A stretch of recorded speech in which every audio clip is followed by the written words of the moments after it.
নমস্কার বন্ধুরা, আমি সঞ্চিতাস এসেন্স রেসিপিসে আপনাদের সবাইকে স্বাগত। নিশ্চয়ই ভালো আছেন, সুস্থ আছেন এবং আনন্দে আছেন। আর আপনি নিশ্চয়ই খুব উৎসবের মেজাজে আছেন।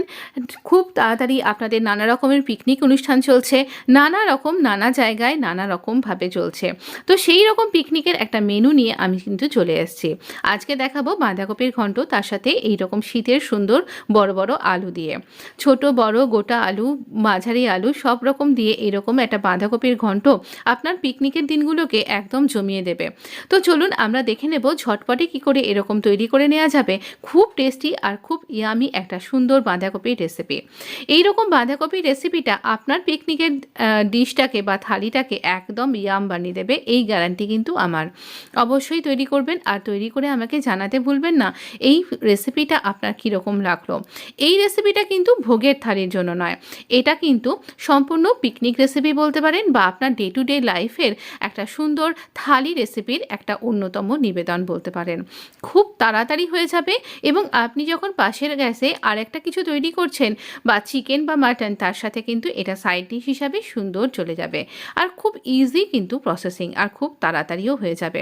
চলুন দেখে নেব। বড় বড় করে আলু কেটে নিয়েছি, আর দুটো আলু না আমি গোটা দিয়েছি। মানে আমার বাড়িতে আমার মেয়ে কিন্তু এরকম বড় বড় মাঝারি সাইজের গোটা আলু তরকারিতে খেতে, বিশেষ করে বাঁধাকপির তরকারিতে খেতে ভীষণ ভালোবাসে। প্রথমে আমরা আলুগুলোকে ভেজে নেব। আলুটা যখন ভাজবো তখন একটুখানি হলুদ দিয়ে ভাজবো, তাহলে না বেশ সুন্দর একটা কালার চলে আসবে আর ভীষণ ভালো লাগবে। দেখুন বেশ ক্রিস্পি করে কিন্তু ভেজে নিয়েছি। এবার একটু গরম মশলা আর থেতো করে নেওয়া এরকম তেজপাতা, শুকনো লঙ্কা, হিং ফোড়ন দিলাম। বাঁধাকপিগুলোকে যতটা ঝিরিঝিরি করে পারবেন কেটে নেবেন। আমি এখানে পেঁয়াজ ব্যবহার করব। এটা না পেঁয়াজ শাকের যে পেঁয়াজটা থাকে সেই পেঁয়াজটা, তাতে না ভালো টেস্ট হবে। সেই জন্যই বললাম এটা ভোগের রেসিপি নয়, এটা আপনার চড়ুই ভাতির রেসিপি বলতে পারেন। তো এই রকম করে আদা, কিছুটা ক্যাপসিকাম, দুটো টমেটো আমি কুটিয়ে নিয়েছি। এখানে আমি রসুন ব্যবহার করিনি। আপনি যদি মনে করেন তাহলে যে এখানে পেঁয়াজ শাকের মতনই কিছু রসুন ওই রকমভাবে বাল্ব দিতে পারেন। পেঁয়াজ ভাজা হয়ে যাবার পরে আমরা দিয়ে দিলাম এইগুলো। আঁচটা এবার জোর করে দিয়ে দিচ্ছি আমরা বাঁধাকপিগুলো, একদম টাটকা তাজা বাঁধাকপি। আর এটাকে এই রকম করে কষতেই খুব ভালো, সমস্ত বাঁধাকপি একসাথেই দিয়ে দিন, তাহলে এটাকে খুব ভালো করে এবার নাড়াচাড়া করতে হবে। এটা খুব ভালো করে আমরা পেঁয়াজ, টমেটো, আদা, ক্যাপসিকামের এই যে সব কিছুর সাথে একসাথে মিশিয়ে নেব। এটা এরকম করে কষতেই এর ভেতর থেকে জল বেরোতে থাকবে আপনি। আমি আপনাকে দেখিয়েও দেব কিভাবে জলটা বেরিয়ে আসছে। কোনো এক্সট্রা জল এখানে দেবার সেরকম দরকারই পড়বে না। বাঁধাকপিটার সাথে আমি দিয়ে দিচ্ছি নুন, হলুদ, একটুখানি ধনে জিরের গুঁড়ো আর সামান্য একটু দারচিনির গুঁড়ো।